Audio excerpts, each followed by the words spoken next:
जय श्री कृष्ण जय श्री प्रभुपाद। अथ तृतीयोऽध्यायः। अर्जुन उवाच ध्यायसि चेत् कर्मणस्ते मता बुद्धिर्जनार्दन तत्किं कर्मणि घोरे मां नियोजयसि केशव। व्यामिश्रेणेव वाक्येन बुद्धिं मोहयसीव मे तदेकं वद निश्चित्य येन श्रेयोऽहमाप्नुयाम्। श्रीभगवानुवाच लोकेऽस्मिन् द्विविधा निष्ठा पुरा प्रोक्ता मया नघ ज्ञानयोगेन साङ्ख्यानां कर्मयोगेन योगिनां न कर्मणामनारम्भान् नैष्कर्म्यं पुरुषोऽश्नुते न च सन्न्यासनादेव सिद्धिं समाधिगच्छति न हि कश्चित् क्षणमपि जातु तिष्ठत्य कर्मकृत् कार्यते ह्यवशः कर्म सर्वप्रकृतिजैर्गुणैः। कर्मेन्द्रियाणि संयम्य य आस्ते मनसा स्मरन् इन्द्रियार्थान् विमूढात्मा मिथ्याचारः स उच्यते। यस्त्विन्द्रियाणि मनसा नियम्यारभतेऽर्जुन कर्मेन्द्रियैः कर्मयोगम् असक्तः स विशिष्यते। नियतं कुरु कर्म त्वं कर्मजायो ह्यकर्मणः शरीरयात्रापि च तेन प्रसिद्ध्येत कर्मणः यज्ञार्थात् कर्मणोऽन्यत्र लोकोऽयं कर्मबन्धनः तदर्थं कर्म कौन्तेय मुक्तसङ्गः समाचर। सह यज्ञः प्रजाः सृष्ट्वा पुरोवाच प्रजापतिः अनेन प्रसविष्यध्वम् एष वोऽस्त्विष्टकामधुक्। देवान् भावयतानेन ते देव भावयन्तु वः परस्परं भावयन्तः श्रेयः परमवप्स्यथा।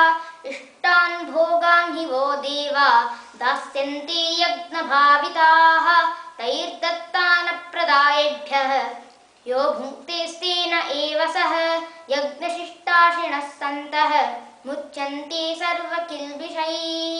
भुञ्जते ते त्वघं पापा ये पचन्त्यात्मकारणात् अन्नाद्भवन्ति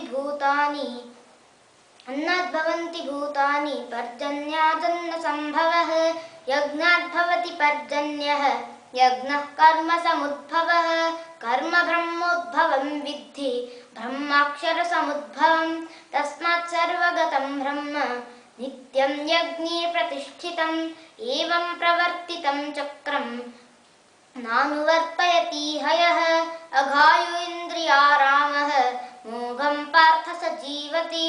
यस्त्वात्मरतिरेव स्यात् आत्मतृप्तश्च मानवः आत्मन्येव च सन्तुष्टः तस्य कार्यं न विद्यते नैव तस्य कृतेनार्थः न कृतेनेह कश्चन न चास्य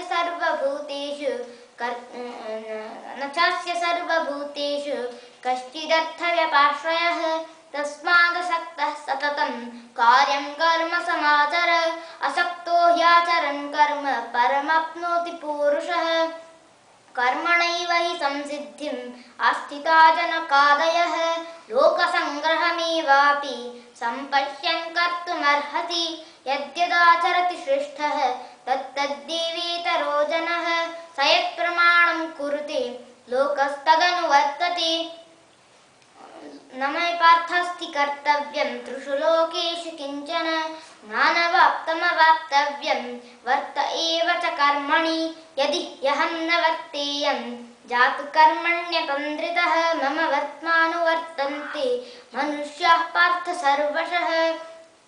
उत्सीदेयुरिमे लोका न कुर्यां कर्म चेदहं शङ्करस्य च कर्ता स्याम् उपहन्यामि मा प्रजाः सक्ताः कर्मण्यविद्वांसः यथा कुर्वन्ति भारत कुर्याद्विद्वांसथासक्तः चिकीर्षुर्लोकसङ्ग्रहं न बुद्धिवेदं जनयेत् अज्ञानं कर्मसङ्गिनां जोषयेत् सर्वकर्माणि विद्वान् युक्तः समाचरन् प्रकृतिः क्रियमाणानि गुणैः कर्माणि सर्वशः अहङ्कारविमूढात्मा कर्ताहमिति मन्यते तत्त्ववित्तु महाबाहो गुणकर्मविभागयोः गुणा वर्तन्त इति मत्वा न सज्जते प्रकृतिर्गुणसम्मूढाः सज्जन्ते गुणकर्मसु तान् कृत्स्नविदो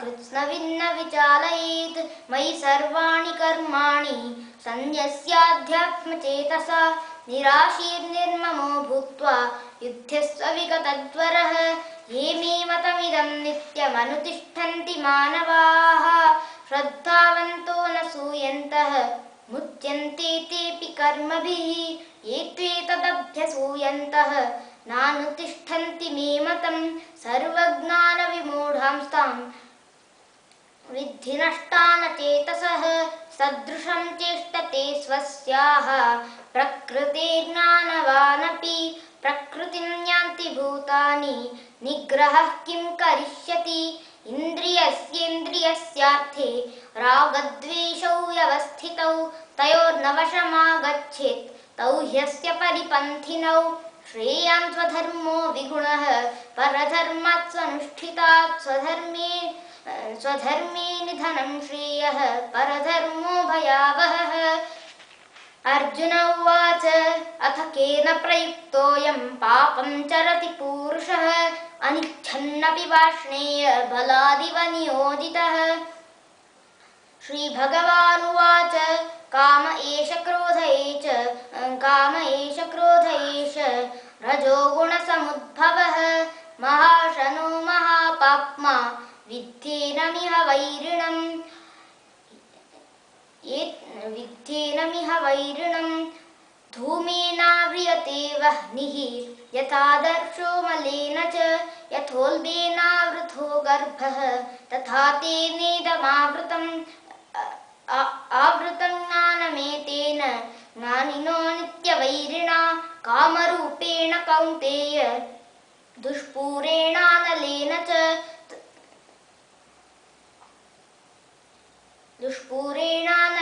च इन्द्रियाणि मनोबुद्धिः अस्याधिष्ठानमुच्यते एतैर्विमोहयत्येष ज्ञानमावृत्य देहिनम् तस्मात् त्वमिन्द्रियाण्यादौ नियम्य भरतर्षभ पाप्मानं प्रजहिह्येनं ज्ञानविज्ञाननाशनम् इन्द्रियाणि पराण्याहुः इन्द्रियेभ्यः परं मनः मनसस्तु परा बुद्धिः यो बुद्धेः परतस्तु सः एवं बुद्धेः परं बुद्ध्वा संस्तभ्यात्मानमात्मना जहि शत्रुं महाबाहो कामरूपं दुरासदम् ॐ तत्सदिति श्रीमद्भगवद्गीतासूपनिषत्सु ब्रह्मविद्यायां योगशास्त्रे श्रीकृष्णार्जुनसंवादे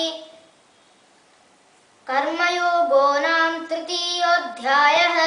हरि ओं तत्सत् हरि ओं तत्सत् हरि ओं तत्सत्। श्रीकृष्णार्पणमस्तु। जय श्री कृष्ण। जय श्रील प्रभुपाद।